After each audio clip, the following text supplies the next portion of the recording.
आज की कहानी पति पत्नी और झगड़ा। एक बार की बात है, एक पति और पत्नी के बीच किसी बात पर बहस हो गई। बहस इतनी बढ़ गई कि पत्नी ने तय कर लिया कि वह इस घर को छोड़ देगी।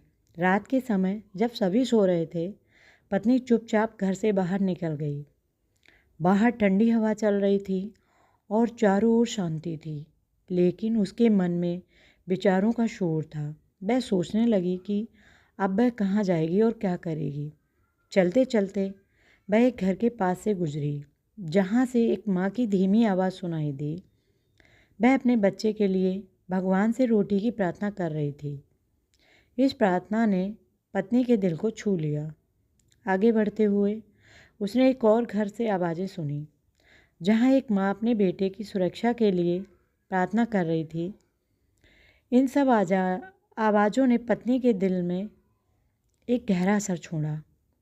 किसी न किसी तरह की परेशानी या दर्द छिपा हुआ है। किसी को रोटी की चिंता थी, किसी को दवाई की और किसी को अपने बच्चे के भूखे पेट की। ये सब बातें सुनकर पत्नी को एहसास हुआ कि उसके जीवन की समस्याएं कितनी छोटी हैं, और उसने सोचा कि शायद उसका घर छोड़ने का निर्णय गलत था।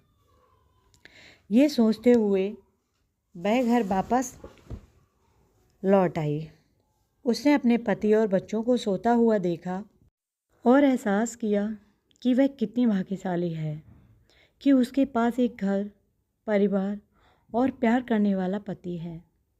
उसे खुद से वादा किया कि अब वह इन छोटी मोटी बातों के लिए अपने रिश्ते को दांव पर नहीं लगाएगी। उसने जाना कि असली खुशी अपने रिश्तों की कद्र करने और एक दूसरे को साथ देने में है। कहानी की सीख सभी के जीवन में बहुत समस्याएं होती हैं या आती हैं, लेकिन हमें उन समस्याओं से बचना नहीं है, बल्कि उन समस्याओं को अपनी समझ बूझ से सुलझाना है।